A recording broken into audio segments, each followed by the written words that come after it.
aking iniirong. Tunay ang nakakahumaling ang iyong kagandahan. Tunay ang napakapalad ko sapagkat sa dinami-rami ng lalaking nagkakagusto sa iyo ay ako ang napili yung maging kabiyak ng iyong puso.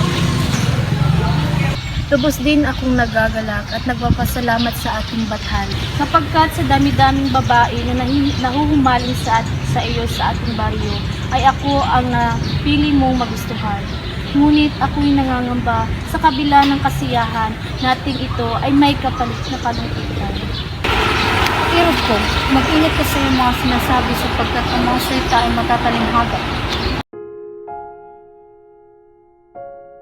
Irog ko, nangangamba ako na mapagbintangan ka ni Federico sa salang insurreksyon. Hindi ko kayang mawala ka sa akin, o irog ko. Ikaw ba si Carlos Mabagsik? Ako nga, anong pakay mo? Dinadakip ka sa salang insurrection. Hindi! Huwag niyo siyang dakpin! Wala akong kasalanan! Wala akong kasalanan! Ko! Huwag mo akong iiwan! Irog ko, wala kang kasalanan! O aking iniirog, sa ngayon ay mamamahal lang na ako dahil kailangan ko makipagsapalaran sa ibang bansa. Pangako kong hindi kita kakalimutan. Ito na nga ba ang kinatatakutan ko? Subalit doon na ang iyong desisyon. Maghihintay ako sa iyong pagbabalik, irog ko. Paalam.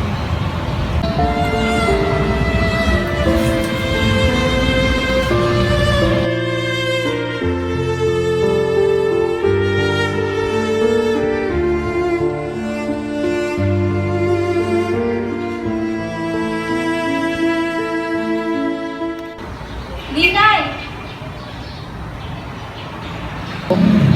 Matalik kong kaibigan, may nagpadala ng liham sa iyo.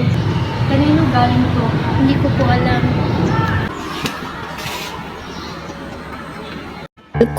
Ako ay nalugmok nang nalaman kong ikaw pumasok sa kumbento.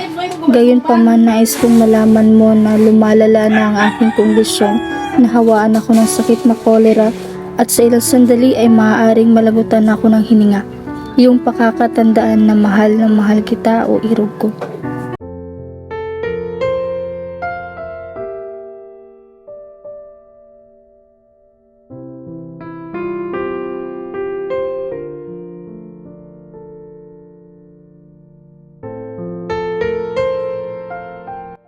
Kaibigan, nakikita ko na malapit na ako. Huwag ka magsalita ng ganyan, kaibigan. Mas mabuti na para makasama ko na ang mga magulang at ang irog ko.